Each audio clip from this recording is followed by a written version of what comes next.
بسم الله الرحمن الرحيم. السلام عليكم ورحمة الله. كلام عن 10 مليم و5 مليم وأسعارهم وأماكن البيع والشراء للعملات القديمة. نتكلم عن 10 مليم الأول. هذا 10 مليم 1972 جمهورية مصر العربية، ألمونيا، الصقر ألمونيا. ودي سعر القطعة منها 5 جنيه، عشان الناس اللي هي مفكرة إن هي غالية.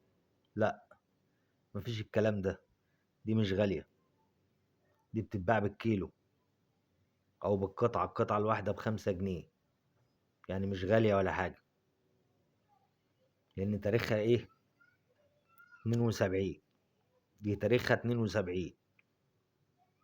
الغالية اللي هي 73. الغالية اللي هي 73 نفس الشكل، بس التاريخ 73 1973، والعملة ألمونيوم، والظهر بتاعها صقر، والتاريخ 73. دي اللي غالية. أما تاريخ 72 70 71 الستينات، كل ده بيتباع بالكيلو. كل ده بيتباع بالكيلو، يعني ملوش لازمة. أو بالقطعة، القطعة ب5 جنيه.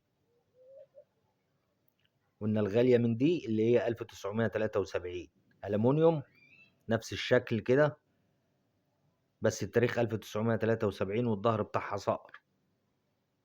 دي اللي غالية. أما اللي قدامك سعر القطعة منها 5 جنيه، وبتتباع بالكيلو. نيجي على دي 5 مليم 72، الظهر بتاعها برضو إيه؟ صقرة. الظهر بتاعها صقرة. دي برضو نفس الكلام. دي القطعة منها ب5 جنيه، قطعة ب5 جنيه. الغالية اللي هي 73 سنة 73، نفس الشكل، بس والعملة ألمونيوم، والظهر بتاعها صقر، بس التاريخ 73. دي اللي غالية. أما دي سعر القطعة منها 5 جنيه.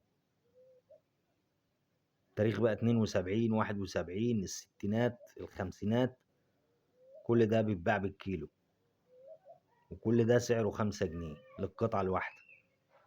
الحاجة الغالية الوحيدة اللي هي سنة 73 في ال5 مليم الألمونيوم دي، الظهر بتاعها صقر. دي اللي غالية. أما كل الحاجات اللي قدامك دي كلها بتتباع بالكيلو أو بالقطعة، القطعة الواحدة ب5 جنيه، يعني مش غالية. متنسناش في اللايك والمتابعة للصفحة.